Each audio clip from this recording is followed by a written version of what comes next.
Oh, Hey, the despair! have you ever been so depressed that you just wanted to go outside and twist your own damn body until your bones snapped? Probably not. But in this dump of a town called Strasbourg back in 1518, that's exactly what people were doing. The economy was already garbage. We're talking medieval Europe bad. Everyone was broke. Everyone was sick. And let's be honest, they probably hadn't had a decent bath in months. They were miserable.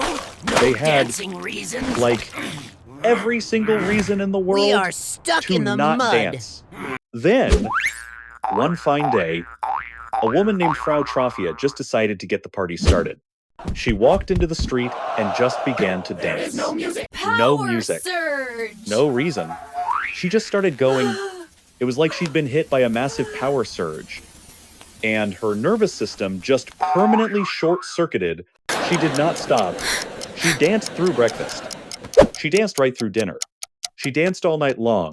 She didn't pause for water, food, or sleep. Her willpower was zero. And when she was still out there a week later, flailing around like a cockroach that just got hit with raid, people started to notice. They probably should have called a priest or a cop. But this is 1,518. Your options were severely limited. Within days, dozens of others joined in. They didn't want to dance, but their bodies just wouldn't quit moving. They weren't smiling. They weren't having fun. They were just twitching and stomping. It was like some kind of social death curse that forced them to keep bobbing until their hearts just exploded. This wasn't some kind of flash mob. This was a medical emergency. They were twitching. They were screaming. They were bleeding from the soles of their feet. But they absolutely could not stop.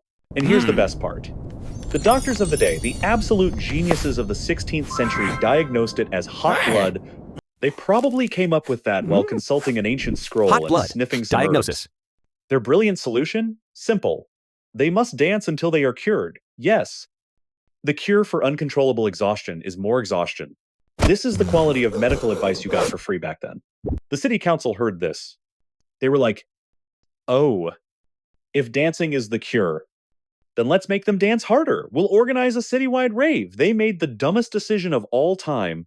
They cleared the square, built a stage, and hired musicians.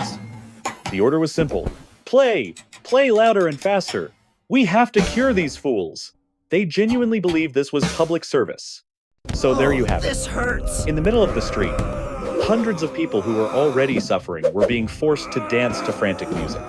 They were actively trying to cure themselves by killing themselves faster. What a genius medical breakthrough. Of course, this made everything worse. Turning the thing into a public spectacle attracted hundreds more idiots to join in. Imagine seeing a crowd of people dying, but thinking, sweet, a public party. By August, there were around 400 people dancing. They were flailing so hard that they were dropping dead right on the stage. The heat, the lack of sleep, and the sheer cardiac output were destroying them. The death toll hit 15 people a day from exhaustion, heart attack, and stroke. The sight must have been pure madness.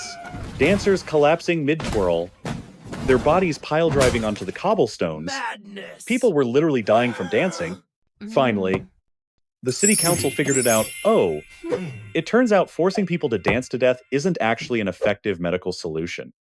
They quickly banned all music, gambling, and public entertainment.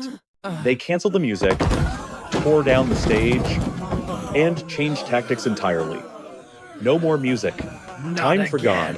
The priests took the survivors out of the city and up to a monastery. They subjected them to strange rituals, covering them in holy water and forcing them to wear simple red shoes. It was all highly theatrical. And what happened? Yep, it worked. When the social pressure and the crazy music went away, and they were finally allowed to rest, the dancing plague finally stopped. It turns out the cure wasn't loud music. It was just sitting down. Rest. It remains one of history's most insane mysteries. An epidemic where the cure was sleep, but the government mandated dancing. You really can't make this stuff up. Thankfully, we don't live in 1518 anymore. Now go grab some water, and remember, if you feel stressed, don't go dancing in the street. Just sit Just your ass sit down. down